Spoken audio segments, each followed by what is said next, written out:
Hello दोस्तों, नमस्कार। स्वागत है आप सभी का आपके अपने परिवार द एडू मिरर के ऑनलाइन प्लेटफॉर्म पर। मैं अजय आदित्य आपका स्वागत और अभिनंदन करता हूं। उम्मीद करता हूं आप सभी लोग स्वस्थ हैं, बढ़िया हैं। आप लोग की पढ़ाई लिखाई का भी काम बहुत अच्छे से चल रहा है। तो आइए दोस्तों, आज शुरू करते हैं हम लोग अगले सेट का। यह हम लोग इंडियन पॉलिटी के जो क्वेश्चन सीरीज चलाई जा रही है, अति महत्वपूर्ण प्रश्नों का कलेक्शन आपको एक साथ दिया जाता है।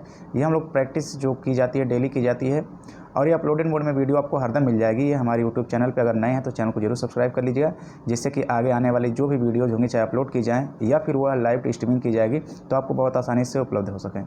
तो आइए शुरुआत करते हैं आज हम लोग अपने पहले क्वेश्चन की। जो पहला क्वेश्चन होगा आपके सामने कि निम्नलिखित में से कौन सा भारत के नागरिकों का मौलिक कर्तव्य नहीं है। दोस्तों, यहाँ पे पूछा गया कि निम्नलिखित में से कौन सा भारत के नागरिकों का मौलिक कर्तव्य नहीं है।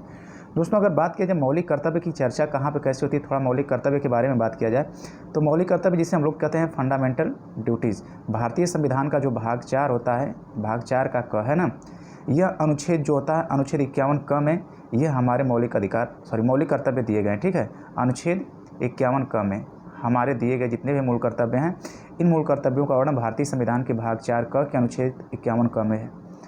अगर बात किया जाए कि ये मतलब कि कहाँ से लिए गए हैं, हमारे मूल कर्तव्य कहाँ से लिए गए हैं, तो पूर्व सोवियत संघ रूस से, है ना। कई बार पूछा हुआ एक क्वेश्चन है, अभी हाल फिलहाल में कई एग्जाम में पूछा गया था, जैसे टेट वगैरह में। तो ये पूर्व सोवियत संघ रूस से ये मूल कर्तव्य हमारे भारतीय संविधान में समाहित किया गया है। दोस्तों, अगर हम लोग मौलिक कर्तव्य के बारे में अगर कुछ बात किया जाए, बेसिक बात किया जाए, तो जो मौलिक कर्तव्य हैं हमारे भारतीय संविधान का जो 1950 में लिखा गया जो संविधान था, उस संविधान में मौलिक कर्तव्य का समावेशन नहीं किया गया था। इसे भारतीय संविधान में एक संशोधन करके इसे जोड़ा जाता है, और वह होता है 42वां संविधान संशोधन होता है 1976 में। ठीक ना, ये सब इंपॉर्टेंट फैक्ट है। 1976 में 42वें संविधान संशोधन के माध्यम से भारतीय संविधान में 10 मूल कर्तव्य जोड़े जाते हैं। ठीक है, कितने? 10 मूल कर्तव्य जोड़े जाते हैं। और बात किया जाए कि 42वें संविधान संशोधन 1976 में जो 10 जोड़े गए, मगर वर्तमान में कितने हैं दोस्तों? तो वर्तमान की अगर कभी बात पूछता है दोस्तों, तो आप कहेंगे कि वर्तमान में इसकी संख्या 10 नहीं है। कितनी है? जोड़े तो 10 गए थे, मगर वर्तमान में 11 हैं। तो अब 11वां कौन सा होता है? तो 11वां दोस्तों जो होता है, ये 86वें संविधान संशोधन। ठीक है, 86वें संविधान संशोधन 2002 के माध्यम से 6 से लेकर 14 साल तक के बच्चों के लिए माता पिता का यह दायित्व होगा, कर्तव्य होगा कि वह बच्चों को स्कूल भेजें, शिक्षित करें। तो इस प्रकार 10 1976 वाला और एक यह 86वां संविधान संशोधन वाला, ओवरऑल पूरा मिलाकर कितना हो जाता है? 11 मूल कर्तव्य होते हैं हमारे भारतीय संविधान में, और भाग 4 के क में रखा गया है। ठीक है, अब यह बात किया जाता है कि ये कौन सी समिति थी जिसकी सिफारिश पर ये जोड़ा गया था। बहुत ही इंपॉर्टेंट यहाँ से क्वेश्चन होता है, सरदार सवर सिंह समिति की सिफारिश पर जोड़ा गया था। ठीक ना, पूछ देता है कि हमारे भारतीय संविधान में 10 मूल कर्तव्यों को जोड़ा गया था किस समिति के? तो सरदार सवर सिंह समिति की सिफारिश पर। ठीक ना, सरदार सवर सिंह समिति की सिफारिश पर। दोस्तों, इनकी समिति जो थी, यह 8 के लिए इनकी सिफारिश को जोड़ा गया था। बाकी जोड़े तो पूरा ओवरऑल 10 थे, मगर सिर्फ और सिर्फ सरदार सवर सिंह समिति की सिफारिश पर कितना जोड़े गए थे? तो 8 जोड़े गए थे। ठीक ना, अब देखते हैं कि इसमें जो आप क्वेश्चन की डिमांड जो की जा रही है कि निम्न से मूल कर्तव्य नहीं है, तो देखते हैं कौन कौन से हैं, और एक कोई है जो नहीं है इसमें से। तो वैज्ञानिक स्वभाव, मानवतावाद, ज्ञानार्जन और सुधार की भावना को विकसित करना, ये भी है हमारा मूल कर्तव्य। सार्वजनिक संपत्ति की सुरक्षा और हिंसा को रोकना, ये तो है ही कि सार्वजनिक संपत्ति की सुरक्षा की जाए और हिंसा को रोका जाए। भारत की संप्रभुता, एकता और अखंडता को बनाए रखना और उसकी रक्षा करना, ये हमारा परम कर्तव्य है। मूल कर्तव्य के साथ साथ ये परम कर्तव्य है दोस्तों। और परिवार नियोजन अभ्यास करना और जनसंख्या को नियंत्रित करना, है ना। समझ रहे हैं ना आप बात को? यहाँ पे ये आपका बिल्कुल गलत कह दिया। ऐसा हमारे संविधान में कहीं उल्लेख नहीं किया गया मूल कर्तव्य को लेकर कि आप परिवार नियोजन पर काम करिए, अभ्यास करिए और जनसंख्या को नियंत्रित करिए, ऐसा नहीं। हाँ, नैतिक जिम्मेदारी बनती है, नैतिक कर्तव्य है कि भाई परिवार नियोजन करिए, जनसंख्या विस्फोट कम हो, जिससे कि आप क्या करिए कि परिवार नियोजन अभ्यास करिए और जनसंख्या को नियंत्रित करिए। ये आप कर सकते हैं, आपकी नैतिक जिम्मेदारी है, मगर ये हमारे संविधान में ऐसा कहीं नहीं लिखा गया मूल कर्तव्य में। तो यही बात यहाँ पे मौलिक कर्तव्य नहीं के तहत असत्य हो गई है। बाकी को उपयुक्त हमारा मूल कर्तव्य, चौथा मूल कर्तव्य नहीं है। तो ये आपका क्या लगेगा? ऑप्शन नंबर डी बिल्कुल सही लगेगा। ठीक ना, चलिए दोस्तों, अगर आप नए हैं तो चैनल को सब्सक्राइब जरूर ही कर लीजिए, और बाकी दोस्तों को भी करिए। बहुत जल्दी हम लोग लाइव भी आना शुरू करेंगे, अभी तो अपलोडेड मोड में मिल रही है। निम्नलिखित में से कौन सा सही सुमेलित नहीं है? देखिए कितना अच्छा प्रश्न पूछ दिया है कि निम्नलिखित में से कौन सही सुमेलित नहीं है। ठीक है, 9वीं अनुसूची प्रथम संविधान संशोधन द्वारा जोड़ी गई थी, बिल्कुल सही है। प्रथम संविधान संशोधन जो भारतीय संविधान का होता है दोस्तों, ये 1951 में जोड़ दी गई थी। ठीक ना, कब जोड़ी गई थी? 1951। पंडित जवाहरलाल नेहरू उस समय भारत के तत्कालीन प्रधानमंत्री थे। 10वीं अनुसूची 65वां संविधान संशोधन, ये गलत कह दिया है। ठीक है, क्या कहता है? ये 10वीं अनुसूची जो होती है, ये 65वां संविधान संशोधन के द्वारा नहीं जोड़ी जाती है दोस्तों। ये 10वीं अनुसूची जो होती है 52वां संविधान संशोधन 1985 वाले में जोड़ी जाती है ना। कब होती है? तो ये जोड़ी जाती है 52वां संविधान संशोधन जो होता है दोस्तों, दल बदल संबंधित है, 1985 में जोड़ी जाती है। और ये 10वीं अनुसूची दल बदल वाली है ना, ये गलत कर दिया है, 65वां नहीं होगा, कौन सा होगा? 52वां होगा। तो ये बात बिल्कुल सही आप क्वेश्चन के अकॉर्डिंग भी लगेगा। 11वीं अनुसूची का देखेंगे तो ये 73वां संविधान संशोधन द्वारा जोड़ी जाती है ना, ये भी सही है। 74वां संविधान संशोधन द्वारा जो जोड़ी जाती है, 12वीं अनुसूची जोड़ी जाती है 1992 से 93, 1992 में ये संशोधन होता है और 93 में यह प्रभावी हो जाता है, ठीक ना। 73वां और 74वां संविधान संशोधन, 73वां के माध्यम से देखेंगे तो 11वीं अनुसूची जो जुड़ी गई है पंचायती राज संबंधित है ना। और जो देखेंगे 12वीं अनुसूची है ये नगर पालिका संबंधित है। तो ये 12 अनुसूचियाँ वर्तमान में हमारे संविधान में हैं। और ये 10वीं अनुसूची 52वें संविधान संशोधन के माध्यम से जोड़ी गई थी, न कि ये 65 में, ठीक ना। चलिए आगे देखते हैं हम लोग, आगे जो बातें की जाती हैं। देखिएगा क्वेश्चन का ये कलेक्शन दोस्तों आपके लिए बहुत ही इंपॉर्टेंट क्वेश्चन रखा जाता है, बहुत ही अच्छे अच्छे प्रश्न रखे जाते हैं जो सधे तुले हैं, यानी कि कई बार सिविल के और अच्छे अच्छे एग्जाम में ये पूछे गए क्वेश्चन है और आगे कई बार ये रिपीट किए जा रहे हैं। हाल के देखा जाए एग्ज़ाम को तो ट्रेंड एनालिसिस किया जाए तो ये सारे क्वेश्चन खूब बनाए जा रहे हैं। और यकीन मानिए अगर ये टेस्ट सीरीज आप अच्छे से कर लेते हैं तो आपको यकीनन आपके आने वाले एग्जाम में बहुत लाभ होगा। ये अति संभावित प्रश्नों का कलेक्शन आपको दिया जाता है, ठीक है। आइए देखते हैं कि सूची 1 को सूची 2 को सुमेलित कीजिए और सूचियों के नीचे दिए गए कूटों का उपयोग करते हुए सही उत्तर का चयन कीजिए। एक साइड दिया है कि संविधान का जो लक्षण है और किस देश से ग्रहित किया गया है ना, मतलब कि एक साइड दिया गया है संविधान का कौन सा ये प्रारूप है और दूसरी साइड किस देश से उसे अडॉप्ट किया गया है, ठीक है। तो ये मूल अधिकार की अगर बात किया जाता है दोस्तों, तो मूल अधिकार जो भारतीय संविधान में कहाँ से लिया गया है, तो मूल अधिकार की अगर बात किया जाता है तो ये मूल अधिकार हमारे भारतीय संविधान में संयुक्त राज्य अमेरिका से, यानी कि पहले का 2 बनेगा, ठीक है। 2 कई जगह दिख रहा है। शासन की संसदीय प्रणाली जो होती है हमारी, ये कहाँ से? यूके से। कहाँ से? यूके मतलब कि ब्रिटेन, इंग्लैंड से। तो क्या होता है? बी का ए, 2-1, ठीक है। आपात उपबंध दोस्तों ये होता है, आपात उपबंध जो होता है जर्मनी से लिया गया, और आपात उपबंध यानी कि देखेंगे और मौलिक अधिकारों पर इसका प्रभाव जो होता है जर्मनी से लिया गया है। तो सी का क्या हो जाता है? सी का हो जाता है 4, ठीक है। अब उसके बाद देखेंगे कि राज्य के नीति निदेशक तत्व दोस्तों, यानी कि जिसे हम लोग कहते हैं डीपीएसपी, है ना। क्या कहते हैं? DPSP, directive principle of state policies. यह भारतीय संविधान में आयरलैंड के संविधान से लिए गए हैं। तो 3, तो 2, 1, 4, 3 ये सही सुमेलित है। 2, 1, 4, 3 आपका ऑप्शन नंबर जो दिख रहा है सी बिल्कुल सही है। देखिए एक ट्रिक ये भी होती है कि जैसे आपके सामने क्वेश्चन अगर आ जाता है तो क्वेश्चन आने के बाद आप चाहें तो जैसे देख लिए पहला क्या है? 2 सही है, 2 में से बाकी 2 ऑप्शन कट गए और उसके बाद देखेंगे कि इसके बाद जो है इसका क्या होता है? 1 है और इसमें 2 के बाद 1 वाला कौन सा सही? ऑप्शन नंबर सी पे दिख रहा है। ये ट्रिक बढ़िया है, पहले यहीं से लग जाएगा, बाकी सब छोड़ दीजिए, ठीक है। चलिए तो ये क्वेश्चन के अकॉर्डिंग आपको समझ में आ गया वही मौलिक अधिकार कहाँ से लिया गया, शासन की संसदीय प्रणाली, आपात उपबंध, राज्य की नीति निदेशक, ये स्रोत है जो कहाँ से लिया गया है। अब अगर बात किया जाए कि भारतीय संविधान में वर्णित मूल कर्तव्यों के संदर्भ निम्नलिखित कथनों पर विचार कीजिए। दोस्तों ये विचार करना यहाँ पे देखिए, ये केवल नागरिकों के लिए है। नीति निदेशक तत्वों के समान गैर न्यायोचित हैं। इसका उपबंध मूल संविधान में नहीं किया गया था। उपयुक्त में से कौन सा कथन सही है? देखिए कौन सा इसमें कथन सही है, यही बात बहुत इंपॉर्टेंट है। कभी कभी पूछ देता है कौन सा सही है कौन सा गलत है, और यहाँ पे पूछ दिया कि कौन सा सही है ना, कौन सा सही है उस पर विचार करने की बात की गई है।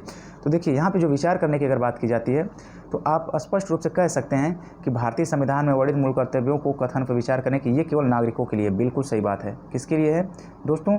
यह नागरिकों के लिए। नीति निदेशक तत्वों के समान गैर न्यायोचित हैं, बिल्कुल बात सही है कि देखिए इसका जो बात किया गया है कि नीति निदेशक तत्वों के समान ये भी क्या है? गैर न्यायोचित है। अगर माने एक मूल कर्तव्य को अभी लागू नहीं कराया जा सका है, जो कि इस पर प्रावधान किया जा रहा है, इस पर बात की जा रही है, ये हो भी सकता है, लागू किया भी जा सकता है, मगर अभी फिलहाल ऐसा नहीं किया गया, ठीक ना। इसका उपबंध मूल संविधान में नहीं किया गया था, ये भी बात बिल्कुल सही है कि इसका जो उपबंध था यह मूल संविधान में बिल्कुल नहीं किया गया था, है ना। ये हमारे जो मूल संविधान था, इस मूल संविधान में इसका नहीं किया था। हम तो अभी बताए ही हैं कि 42वां संविधान संशोधन हुआ था 1976 में हुआ था। इस 42वें संविधान संशोधन 1976 के माध्यम से इसे तो जोड़ा गया था, तो ये तो मूल संविधान में था नहीं। तो इस तरह से ये भी बात जो बिल्कुल सही कह दी गई है कि यहाँ पे जो है कि इसका उपबंध मूल संविधान में नहीं था, यानी कि ये भी बात बिल्कुल सही है। यानी कि 1 भी सही है कि ये केवल नागरिकों के लिए है, 2 भी सही है कि ये जैसे डीपीएसपी गैर न्यायोचित है, ये भी गैर न्यायोचित है, इसका उपबंध मूल संविधान में नहीं किया था, ये भी बात सही है। यानी कि 1, 2 और 3 ऑप्शन नंबर कहाँ पे होगा? ऑप्शन नंबर डी आपका बिल्कुल सही होगा, ठीक है। समझ रहे हैं ना। अगर कोई डाउट हुआ तो कमेंट सेक्शन में बता दिया करिए, आप क्वेश्चन पूछ लिया करिए, वहाँ भी आपको रिप्लाई मिल जाया करेगी, ठीक ना। चलिए आइए देखते हैं अगले क्वेश्चन की तरफ। अगला क्वेश्चन जो होगा, केंद्रीय गृह मंत्री निम्नलिखित में से किस कैबिनेट समिति का अध्यक्ष होता है? देखिए केंद्रीय गृह मंत्री की बात की जा रही है दोस्तों। अगर केंद्रीय गृह मंत्री की बात की जा रही है तो इसका सीधा सा मतलब क्या होता है? होम मिनिस्टर की बात की जा रही है। किसकी की जा रही है? Home minister. आप सोचिए जो होम मिनिस्टर होगा उसके पास जो मंत्रालय होम मिनिस्टर होता है, होम मिनिस्टर अध्यक्षता किसकी करेगा? नियुक्ति संबंधित कैबिनेट समिति की तो करेगा नहीं, आवास संबंधी कैबिनेट समिति की करेगा, आर्थिक मामलों की कैबिनेट समिति करेगा, राजनीतिक मामलों की कैबिनेट समिति। तो दोस्तों ये होम मिनिस्टर यानी कि गृह मंत्री, तो गृह मतलब आवास संबंधित कैबिनेट समिति की अध्यक्षता करेगा ना, तो आप कहेंगे कि आवास संबंधी कैबिनेट समिति की अध्यक्षता होम मिनिस्टर अर्थात गृह मंत्री करते हैं। ठीक है, आपका ऑप्शन बिल्कुल सही कहता है, आवास संबंधी कैबिनेट समिति की। ठीक, चलिए आगे देखते हैं। अगला जो होगा क्वेश्चन, भारत के संविधान के किस भाग में मौलिक कर्तव्य उल्लेखित है? दोस्तों आई होप कि अगर आप आज की भी क्लास देखे होंगे तो निसंदेह आपके मन में विचार आ गया होगा तुरंत कि सर ये पूछने वाली भला कोई बात है। यह तो अभी आप बात किए थे कि भारतीय संविधान का भाग 4 क जो होता है अनुच्छेद 51 क होता है, क्या कहता है हमें 51 के क में हमें मूल कर्तव्य दिए गए हैं, और ये जो मूल कर्तव्यों की संख्या है वह 11 है वर्तमान में, जो 10 हुआ करती थी 42वें संविधान संशोधन 1976 के द्वारा जोड़ी गई थी। और भाग 4 जो होता है, भाग 4 तो डीपीएसपी राज्य के नीति निदेशक तत्व को दर्शाता है, डीपीएसपी को दर्शाता है, और भाग 3 जो है फंडामेंटल राइट्स को दर्शाता है, मूल अधिकार को दर्शाता है। ठीक है, मूल अधिकार जो चलता है 12 से लेकर 36 तक अनुच्छेद, और डीपीएसपी की बात की जाए तो 36 से लेकर 51 तक, है ना, ये सारी चीज़ें होती हैं। तो आपका क्वेश्चन के अकॉर्डिंग तो लगेगा बी कि अनुच्छेद भारतीय संविधान के भाग 4 क के तहत रखा गया है। ठीक है, आइए आगे देखते हैं। आगे जो बात होगी, प्रस्तावना के संबंध में निम्नलिखित में से कौन सा कथन असत्य है? ठीक है, देखिए देखने वाली यह बात होगी कि निम्न में से कौन सा असत्य है। ठीक है, अब असत्य की अगर बात आ गई है आपके सामने तो आप ये देखेंगे यहाँ पे दोस्तों कि प्रस्तावना संविधान का भाग नहीं है। पहले तो यही असत्य कह दिया गया है। क्या हुआ? पहले तो यही असत्य कह दिया, प्रस्तावना में संशोधन किया जा सकता है। भाई बिल्कुल बात सही है। एन पालिका प्रस्तावना संविधान का परिचय पत्रिका है, आपको याद ही होगा, जब नोट किए होंगे हम लोग के नोट्स देखेंगे तो बाकायदे सब सारी चीज़ें। प्रस्तावना संविधान के उद्देश्यों का उल्लेख है। भाई प्रस्तावना है जिसे उद्देश्य का कहते हैं, हमारे पूरे संविधान का उद्देश्य तो इसी में निहित है, यानी कि ये तीनों बात सही कही गई है। और एक बात जो कही गई है वह बात बिल्कुल गलत कह रही है, प्रस्तावना संविधान का भाग नहीं है। यह बात कहे कि इसने गलती कर दी, इस तरह से आप यहाँ पर क्या लगाएंगे कि यह गलत कह रहा है, इसलिए आपका क्वेश्चन के अकॉर्डिंग जो पूछा है इसकी डिमांड को पूरा ये करेगा। देखिए प्रस्तावना भाग है या नहीं इसके बारे में हम लोग अगर चर्चा करते हैं, देखिए दोस्तों, तो देखिए एक बार जो होता है आपके मन में बहुत डाउट चल सकता है कि है या नहीं है। तो प्रस्तावना के बारे में अगर चर्चा किया जाए तो एक बार कहा गया था भारतीय संविधान का भाग है, एक बार कहा गया था कि नहीं है। ठीक है, एक बार कहा गया था नहीं है। तो जब कहा गया था कि नहीं है तो वह केस पहले हुआ करते थे। 1960 में एक केस आई थी, केस बेरूबारी केस। ठीक है, बेरूबारी केस में कहा गया था कि संविधान का भाग नहीं है इसलिए संशोधन नहीं किया जाता।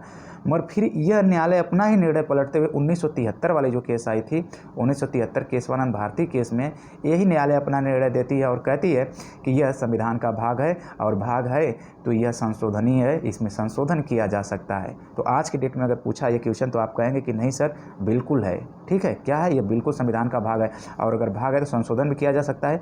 जबकि भारतीय संविधान की प्रस्तावना में अभी तक एक बार संशोधन भी किया जा चुका है। 42वां संविधान संशोधन 1976 के माध्यम से 3 शब्द जोड़े गए हैं, समाजवादी, पंथ निरपेक्ष और अखंडता। ठीक ना, प्रस्तावना में एक बार संशोधन भी हो चुका है। तो भाग है तभी तो हुआ है ना, तो इसलिए भाग है। ठीक है, ये याद रखना चाहिए डाटा। आइए आगे देखते हैं हम लोग। आगे जो बात की जाएगी कि निम्नलिखित में से क्या भारतीय संविधान में कनाडा के संविधान से नहीं लिया गया है? ठीक है, निम्नलिखित में से जो है कि कनाडा के संविधान से क्या नहीं लिया गया। जैसे हम लोग संविधान के स्रोत देखते हैं तो उसके बारे में बात करते हैं। देखिए कनाडा के संविधान से अवशिष्ट शक्तियों का केंद्र में निहित होना, जो अवशिष्ट शक्तियाँ होती हैं ना, जैसे संघ सूची, राय सूची, समवर्ती सूची के बाद जो शक्ति बचती है उसे अवशिष्ट शक्तियों के तहत रखा जाता है। और ये जो लिया गया भारत में ये प्रावधान, ये बिल्कुल डियर कहाँ से लिया गया? कनाडा के संविधान से लिया गया है। केंद्र तथा राज्य में राज्यपाल की नियुक्ति भी कहाँ से ली गई है? जो केंद्र द्वारा, केंद्र में मतलब कि राष्ट्रपति के द्वारा राज्यों के राज्यपाल की नियुक्ति होती है, यह प्रावधान जो है ये कहाँ से? ये भी कनाडा के संविधान से लिया गया है। राज्यसभा में सदस्यों का दोस्तों ये जो नामांकन होता है, यानी कि राज्यसभा में देखेंगे, राज्यसभा में जो सदस्यों का नामांकन होता है दोस्तों, यह जो यानी जो राष्ट्रपति 12 सदस्यों को मनोनीत करते हैं कला, साहित्य, विज्ञान और समाज सेवा से, इनके नामांकन की अगर बात किया जाए दोस्तों तो ये कनाडा के संविधान से नहीं लिया गया है। ठीक है, तो यह कहाँ के संविधान से लिया गया है? तो यह दोस्तों लिया गया है ऑस्ट्रेलिया के संविधान से। गुड, कहाँ से लिया गया है? ऑस्ट्रेलिया के संविधान से। तो यह क्वेश्चन के अकॉर्डिंग आपका बिल्कुल सही होगा कि राज्यसभा में सदस्यों का नामांकन यह कनाडा से नहीं लिया गया। कहाँ से लिया गया? ऑस्ट्रेलिया से। ऑस्ट्रेलिया से क्या क्या लिया गया दोस्तों? तो और भी देखा जाए, ऑस्ट्रेलिया देखेंगे, सबसे पहले देखेंगे प्रस्तावना की जो भाषा होती है कहाँ से ली गई है? प्रस्तावना की भाषा यह कहाँ से ली गई? ऑस्ट्रेलिया के संविधान से। अब फिर बात करते हैं कि इसके बाद और क्या, तो समवर्ती सूची की जो अवधारणा होती है यह भी कहाँ से ली गई है? समवर्ती सूची की जो अवधारणा है दोस्तों, यह भी ऑस्ट्रेलिया के संविधान से ली गई है। और राज्यसभा में 12 सदस्यों का मनोनयन जो होता है, ये भी कहाँ से लिया गया है? ऑस्ट्रेलिया के संविधान से लिया गया है। और बाकी का जो 3 ऑप्शन आपको देख रहा था ऊपर वाला, ये सब कनाडा से लिया गया है। तो क्वेश्चन के अकॉर्डिंग राज्यसभा में सदस्यों का नामांकन कनाडा से नहीं, कहाँ से लिया गया है? ऑस्ट्रेलिया से लिया गया है। ठीक ना। आइए आगे देखते हैं नेक्स्ट क्वेश्चन की तरफ। अगला क्वेश्चन होगा हम लोग का।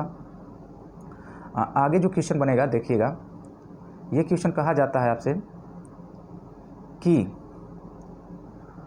यहाँ पे बात होगी, निम्नलिखित में से क्या भारतीय संविधान और कनाडा के संविधान से नहीं लिया गया? इस पे अभी हम लोग चर्चा कर ही चुके हैं। नेक्स्ट क्वेश्चन इसके बाद होगा क्वेश्चन नंबर 22। भारत के संविधान में सम्मिलित समवर्ती सूची किस देश की देन है? बहुत इंपॉर्टेंट क्वेश्चन आ गया। आप समवर्ती सूची की आप कहेंगे सर समवर्ती सूची की तो अभी बात आप कर ही रहे थे कि किस देश की देन है ना।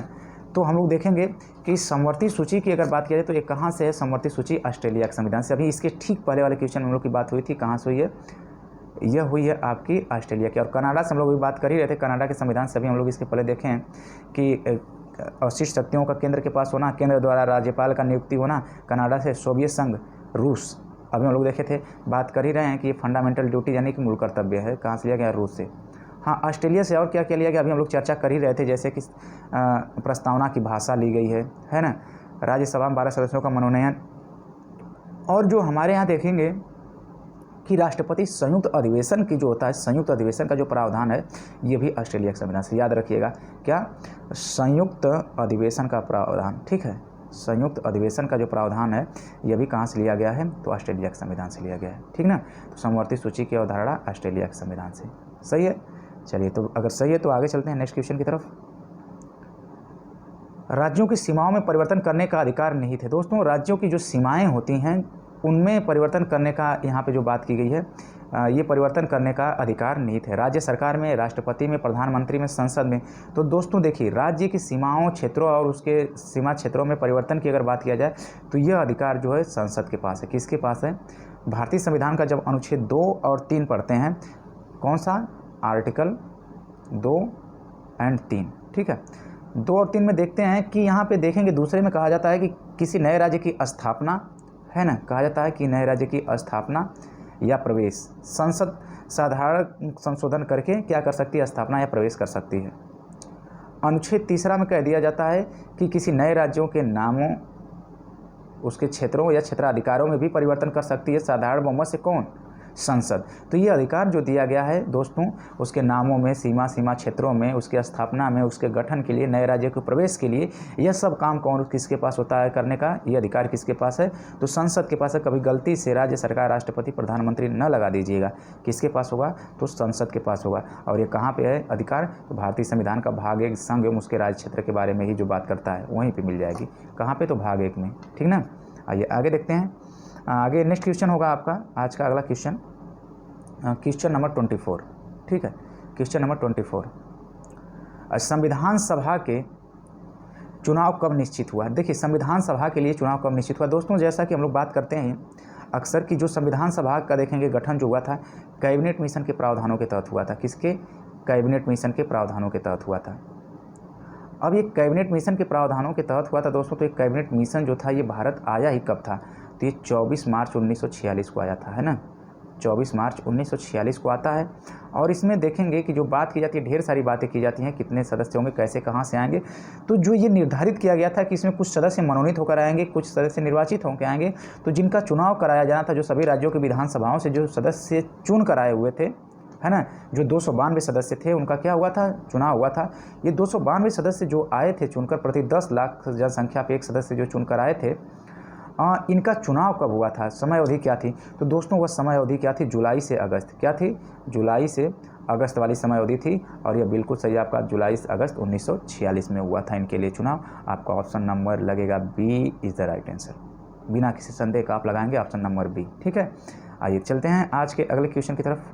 ठीक है, यहाँ तक जो हम लोग के प्रश्नों की श्रृंखला थी दोस्तों, यहीं तक रखते हैं आज। ठीक है, आज के प्रश्नों की श्रृंखला यहीं तक रहेगी दोस्तों। और उसके बाद ऐसे ही ढेर सारे प्रश्न आपको मिलते रहेंगे, नए नए प्रश्नों की श्रृंखला हम लोग आते रहेंगे।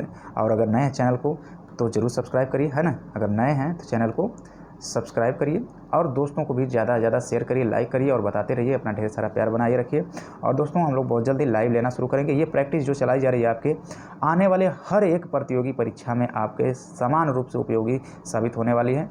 और हाँ, आपको ये बिल्कुल निश्चिंत रहना है कि किसी दूसरे बुक से कहीं से और प्रैक्टिस करने की ज़रूरत भी नहीं पड़ेगी। अगर आप इतना प्रैक्टिस कर लेते हैं तो इतना से आपका कोई भी एग्ज़ाम हो आप निकल जाएगा। बस नियमित आप प्रैक्टिस करते रहिए, ऐसे जुड़े रहिए दोस्तों। सपोर्ट के लिए थैंक यू। फिर ऐसे ही लाइक करते रहिए, दोस्तों को शेयर करते रहिए, सब्सक्राइब करते रहिए। फिर अगली वीडियो हम लोग मिलेंगे कल। आज के लिए बस इतना ही रखते हैं, आज के लिए बस। Thank you, bye bye, love you all, take care.